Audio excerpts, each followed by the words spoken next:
Hi friends, నేను మీ రాజేష్ దొంతుల. ఈరోజు మనం మ్యాథమెటిక్స్ మెథడాలజీ అధ్యాయం 7 గణిత భాష సౌందర్య భావన గురించి విపులంగా నేర్చుకుందాం. అయితే ముందుగా మన ఛానల్ని సబ్స్క్రైబ్ చేయని వారు సబ్స్క్రైబ్ చేసుకోండి. గణిత భాష సౌందర్య భావన.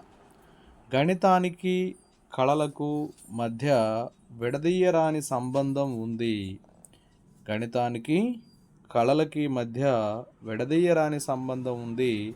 వాస్తవానికి సంగీతం, చిత్రలేఖనం, శిల్పం, సాహిత్యం వంటి విషయాల్ని మరింత అందంగా మార్చడంలో గణిత శాస్త్ర ప్రభావం అనేది గణనీయమైనది. యూక్లిడియన్ జామెట్రీ, అలాగే ప్రక్షేపక జామితి, చలన జామితి, సంఖ్యావాదం వంటి గణిత శాఖల అభివృద్ధికి సౌందర్యోపాసన సంతృప్తే ప్రేరణ అయ్యిందని చెప్తూ ఉన్నారు. యూక్లిడియన్ జామెట్రీ, ప్రక్షేపక జామితి, అలాగే చలన జామితి, సంఖ్యావాదం వంటి గణిత శాఖల అభివృద్ధికి ఆ సౌందర్యోపాసన సంతృప్తే ప్రేరణ అయ్యింది. సౌందర్యం, అలాగే అందం, క్రమం, వీటి గురించి మన ఆలోచనలు ఒక నిర్దిష్ట అంతర్గత భావనపై ఆధారపడి ఉంటాయని ఫ్రాన్సిస్ హార్ట్ చెసెన్ తెలియజేశాడు. సౌందర్యం, అందం, క్రమం గురించి మన ఆలోచనలు ఒక నిర్దిష్ట అంతర్గత భావనపై ఆధారపడి ఉంటాయని ఫ్రాన్సిస్ హార్ట్ చెసెన్ తెలియజేశాడు. అలాగే కళ విద్యని అందించాలి, ఒక నిర్దిష్ట జీవిత నియమాన్ని వ్యక్తపరచాలి అని డేవిస్ డిడిరోట్ తెలియజేశారు. కళ విద్యని అందించాలి, ఒక నిర్దిష్ట జీవిత నియమాన్ని వ్యక్తపరచాలి అని డేవిడ్ డిడిరోట్ తెలియజేశారు. గణిత అంశాలైనటువంటి అమూర్తత్వము, స్వచ్ఛత, సరళత, క్రమత్వం, అగాధత. గణిత అంశాలు మరొకసారి: అమూర్తత్వము, స్వచ్ఛత, సరళత, క్రమత్వము, అగాధత వంటి లక్షణాలు గణితాన్ని అందంగా మారుస్తాయి. ఇంకా సౌందర్యము, విచారణ మధ్య గల బలీయమైన సంబంధాన్ని గుర్తించి పాఠశాల గణిత బోధనలో తగిన ప్రాధాన్యము ఇవ్వాల్సిన అవసరం అనేది ఉంది. సౌందర్యానికి, విచారణకి మధ్య గల బలీయమైన సంబంధాన్ని గుర్తించి పాఠశాల గణిత బోధనలో తగిన ప్రాధాన్యం ఇవ్వాలి. సౌందర్య మేధస్సులోని ముఖ్యమైనటువంటి భాగాల్ని తెలుసుకుందాం. సౌందర్యపు డిగ్రీ, అనుభవపు లోతు, అందాన్ని ఏకీకృతం చేసే సామర్థ్యము. సౌందర్య మేధస్సులోని ముఖ్యమైన భాగాలు సౌందర్యపు డిగ్రీ, అనుభవపు లోతు, అలాగే అందాన్ని ఏకీకృతం చేసే సామర్థ్యం. ఇవన్నీ కూడా సౌందర్య మేధస్సులోని ముఖ్య భాగాలు. ఇక సౌందర్యానుభవంలోని భాగాలు తెలుసుకుందాం. సౌందర్య మేధస్సులో 3 భాగాలు ఉన్నాయి. అలాగే సౌందర్యానుభవంలో కూడా 3 భాగాలు ఉన్నాయి. అవేంటంటే సౌందర్య ఆకర్షణ, సౌందర్య అంచనా, సౌందర్య భావోద్వేగము. ఇవి సౌందర్యానుభవంలోని భాగాలు.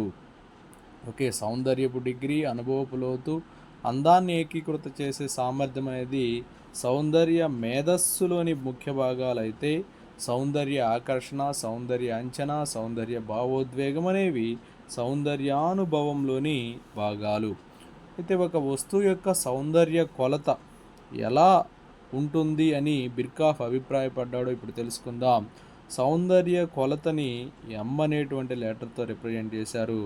అలాగే సంక్లిష్టతని సి అనే లెటర్ తోటి, క్రమం ఆర్డర్ కాబట్టి ఓ అనే లెటర్ తోటి, సౌందర్య అనుభవ చర్రాసులు ఇవి 3 అయితే, సౌందర్య అనుభవ చర్రాసులు సౌందర్య కొలత, సంక్లిష్టత, క్రమము. కాబట్టి బిర్కాఫ్ ఏమని అభిప్రాయపడ్డాడంటే M=O/C అంటే సౌందర్య కొలత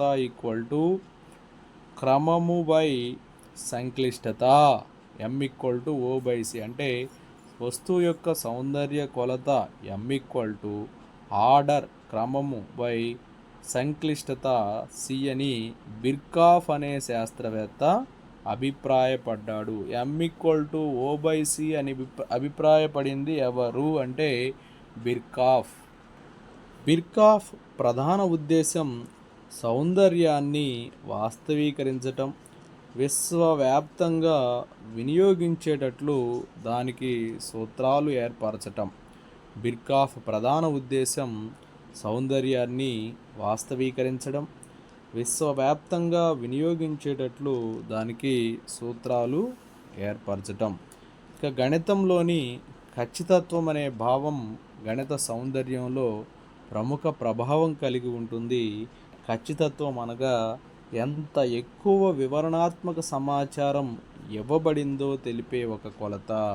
ఖచ్చితత్వం అనేది ఎంత ఎక్కువ వివరణాత్మక సమాచారం ఇవ్వబడిందో తెలిపే ఒక కొలత. ఓకే, ఇక మనం తీసుకున్న కొలత వస్తువు యథార్థ కొలతకు ఎంత సామీప్యంగా ఉంటే అంత యాక్యురసీ కలిగి ఉంది అని.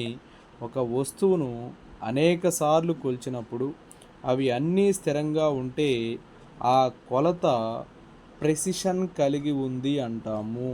ఓకే, ఒక వస్తువుని అనేక సార్లు కొలిచినప్పుడు అవి అన్నీ స్థిరంగా ఉంటే ఆ కొలతకు ఏమి కలిగి ఉంది అంటామంటే ప్రెసిషన్ కలిగి ఉంది అంటాం. వస్తువు యథార్థ కొలతకు ఎంత సామీప్యత ఉంటే అంత ఏమి కలిగి ఉందంటే యాక్యురసీ. ఓకే, ఇక అందమైన నిరూపణలు వాటిలో ఉన్న కొన్ని ప్రత్యేకత వల్ల అందంగా అనిపిస్తాయి. సంఖ్యలు ఎందుకు అందంగా ఉన్నాయి, ఎందుకో మనం చూడకపోతే ఎవరూ మనకు చెప్పలేరు అని పాల్ ఎర్డోస్ తెలియచేశారు.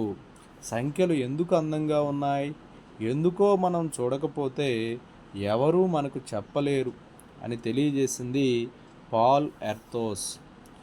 గణితంలో ఖచ్చితత్వము, అందాలు సహమనుగడ చేస్తాయి. గణితంలో సహమనుగడ చేసేవేంటి అంటే ఖచ్చితత్వము అలాగే అందాలు. గణితంలో సహమనుగడ చేసేవేంటమ్మా?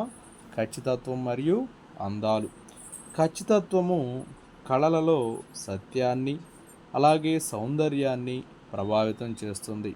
కళలలో సత్యాన్ని సౌందర్యాన్ని ప్రభావితం చేసేది ఏంటంటే ఖచ్చితత్వము. కళలలో సత్యాన్ని సౌందర్యాన్ని ప్రభావితం చేసేది ఖచ్చితత్వము. ఒక వస్తువు ఆకారంలో, అమరికలో సమత్వము, క్రమత్వము, నమూనా అనుసరణ, నిర్మాణము. సమత్వము, క్రమత్వము, నమూనా అనుసరణ, నిర్మాణము అలాగే అనుక్రమము, సౌష్ఠవము ఇటువంటి అంశీభూతాలు ఆ వస్తువు అందానికి కారణమవుతాయి. వస్తువు ఆకారంలో, అమరికలో ఏ అంశీభూతాలు ఆ వస్తువు అందానికి కారణమవుతాయి అంటే సమత్వం, క్రమత్వం, నమూనా అనుసరణ, నిర్మాణము, అనుక్రమము, సౌష్ఠవము ఇవన్నీ కూడా వస్తువు అందానికి కారణం అవుతాయి. వస్తువుల్ని ఒక నియమం ప్రకారం వాటి సరియైన స్థానాల్లో అమర్చడం లేక ఉంచడం అనేదాన్ని మనము క్రమంగా చెప్పవచ్చు. వస్తువులను ఒక నియమం ప్రకారం వాటి సరియైన స్థానాల్లో అమర్చడం లేక ఉంచడం అనేదాన్ని క్రమంగా చెప్పుకోవచ్చు.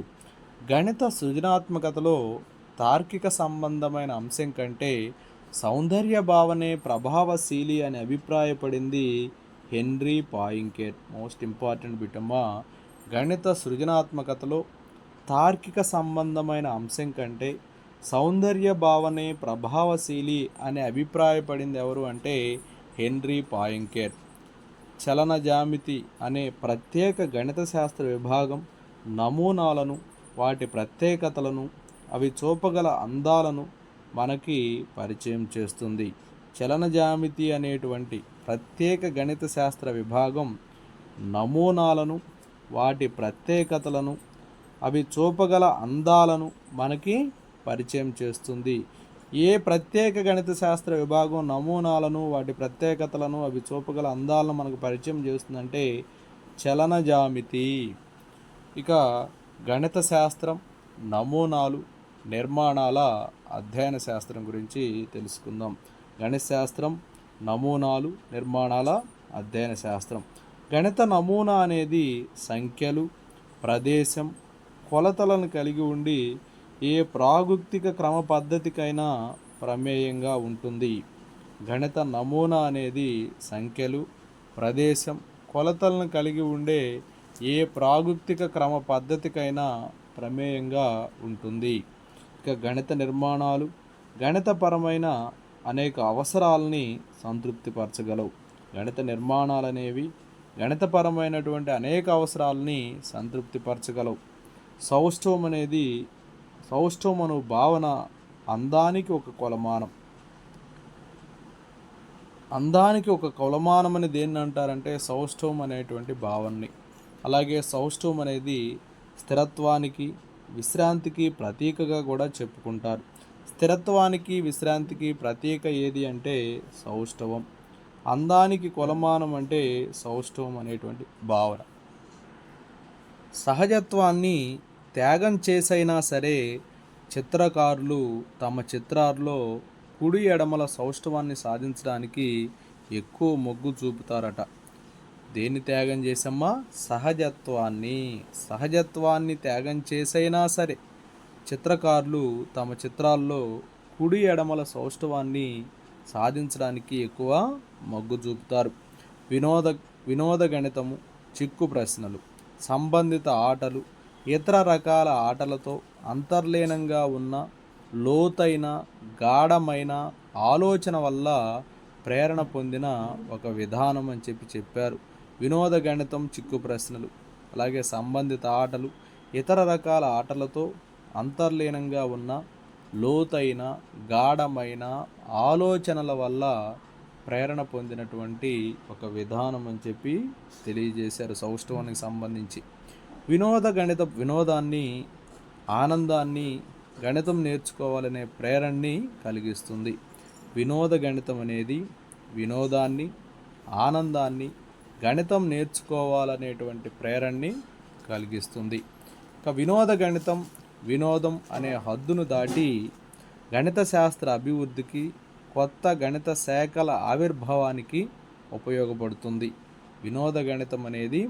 వినోదం అనే హద్దును దాటి గణిత శాస్త్ర అభివృద్ధికి, కొత్త గణిత శాఖల ఆవిర్భావానికి ఉపయోగపడుతుంది. గణితంలో ఆటలు, క్రీడలు, కార్డ్ గేమ్స్, పజిల్స్, రిడిల్స్, నమూనాల రూపకల్పన, సోమా క్యూబ్స్, టవర్ ఆఫ్ బ్రహ్మ వంటి మోడల్స్తో సాధనాలు, అలాగే పెంటామినస్, టాన్గ్రామ్ అమరికలు, ఇవన్నీ కూడా గణిత వినోదాలే. వినోదాలకు ఉదాహరణ అని అడగచ్చు. గణితంలో ఆటలు, క్రీడలు, కార్డు గేమ్స్, పజిల్స్, రిడిల్స్, నమూనాల రూపకల్పన, సోమా క్యూబ్స్, టవర్ ఆఫ్ బ్రహ్మ వంటి మోడల్స్తో సాధనాలు, పెంటామినన్, టాన్గ్రామ్ అమరికలు, ఇవన్నీ కూడా గణిత వినోదాలు. గణిత క్రీడలు వినోదంతో పాటు ఎటువంటి నొప్పిని కలిగించని బోధనని అందించగలవు. సరదాగా ఆడుకుంటూనే పిల్లలు తమను తాము కనుగొనటానికి గణిత క్రీడలనేవి సహాయపడతాయి. గణిత క్రీడల్లో కార్డు గేమ్స్ అనేవి ప్రముఖ స్థానం వహిస్తాయి. గణిత క్రీడల్లో ప్రముఖ స్థానం వహించేవి ఏంటంటే కార్డు గేమ్స్. అలాగే కలవరపెట్టే ఉద్దేశం కోసం కల్పించిన లేదా తయారు చేసిన అంశమే చిక్కు ప్రశ్న. కలవరపెట్టే ఉద్దేశం కోసం కల్పించిన లేదా తయారు చేసిన అంశం చిక్కు ప్రశ్న. చిక్కు ప్రశ్నల వల్ల వ్యక్తిలోని బుద్ధి కుశలత, సూక్ష్మ బుద్ధి, చతురత, సహనము, సాధన ఇవన్నీ చేయబడతాయి. చిక్కు ప్రశ్నల వల్ల వ్యక్తిలో చేయబడేవి ఏంటంటే బుద్ధి కుశలత, సూక్ష్మ బుద్ధి, చతురత, సహనము, సాధన అనేవి చేయబడతాయి. ఇక ఫజిల్స్, రీడిల్స్ అనేవి గణితానికి, భాషకు మధ్య గల సంబంధానికి విలువనిస్తాయి. ఫజిల్స్, రీడిల్స్ అనేవి గణితానికి, భాషకు మధ్య గల సంబంధానికి విలువనిస్తాయి. ఇక చిక్కు ప్రశ్నల వల్ల వ్యక్తిలోని బుద్ధి కుశలత, సూక్ష్మ బుద్ధి, చతురత, సహనము, సాధన చేయబడతాయని చెప్పి చెప్తూ ఉన్నారు. ఆల్రెడీ మనం డిస్కస్ చేసాం ఇంతకు ముందుగానే. చిక్కు ప్రశ్నల వల్ల వ్యక్తిలోని బుద్ధి కుశలత, అలాగే సూక్ష్మ బుద్ధి, చతురత, సహనము, సాధన చేయబడతాయని ఇంతకు ముందుగానే చెప్పుకున్నాం. మళ్ళీ రిపీట్ అనేవి. ఇక నెక్స్ట్, చిక్కు ప్రశ్నల సాధన ఆనందము, సంతృప్తితో పాటు అభినందనని కలుగు చేస్తుందట. చిక్కు ప్రశ్నల సాధన అనేది, అంటే చిక్కు ప్రశ్నలు అంటే మెలిదిప్పబడినటువంటి ప్రశ్నలు, వాటి సాధన మనకి కనుక్కున్నామనేటువంటి ఆనందాన్ని, సంతృప్తితో పాటు అలాగే అభినందనని కూడా కలుగు చేస్తుంది. ఇక తార్కికంగా దానికదే విరుద్ధంగా కనబడే ప్రవచనం లేదా సాధారణంగా ఏమి సంభవించడానికి వీలుందో దానికి విరుద్ధంగా కనబడే వాక్యాన్ని స్వయం విరుద్ధత అని చెప్పి అంటారు. తార్కికంగా దానికదే విరుద్ధంగా కనబడే ప్రవచనము లేదా సాధారణంగా ఏమి సంభవించడానికి వీలుందో దానికి విరుద్ధంగా కనబడే వాక్యాన్ని స్వయం విరుద్ధత అని చెప్పి అంటారు. ఇక సంఖ్యావాదంలో ప్రాథమికమైన అభ్యాసానికి వింత చదరం అనేది ఒక మంచి ఉదాహరణగా చెప్పుకోవచ్చు. సంఖ్యావాదంలో ప్రాథమికమైన అభ్యాసానికి వింత చదరం అనేది ఒక మంచి ఉపకరణంగా చెప్పుకోవచ్చు. వింత చదరాలు శాస్త్రీయ రంగంలో అనువర్తనాలని కలిగి ఉన్నాయి. శాస్త్రీయ రంగంలో అనువర్తనాలను కలిగి ఉన్నవి ఏంటంటే వింత చదరాలు. గణిత భాష అమూర్త తార్కిక భావాలను ఖచ్చితత్వంతో, స్పష్టతతో వ్యక్తీకరణ చేయడం లక్ష్యంగా ఉంటుంది. గణిత భాష అమూర్త తార్కిక భావాలను ఖచ్చితత్వంతో, స్పష్టతతో వ్యక్తీకరణ చేయటం లక్ష్యంగా ఉంటుంది. గణిత భాష వివిధ వైరుధ్యాలను బట్టి అర్థము, రూపు మార్చుకోదు. గణిత భాష వివిధ వైరుధ్యాలను బట్టి అర్థం, రూపు మార్చుకోదు. భగవంతుడు విశ్వాన్ని రచించిన భాష గణితం అని చెప్పి చెప్తారు. భగవంతుడు విశ్వాన్ని రచించిన భాష గణితం అని చెప్పి చెప్తారు. Okay, thank you friends. నా వీడియో నచ్చినట్లయితే లైక్ చేయండి, మీ మిత్రులకు షేర్ చేయండి. ఇంకా మన ఛానల్ని సబ్స్క్రైబ్ చేయకపోతే సబ్స్క్రైబ్ చేసుకోండి. Thank you for watching.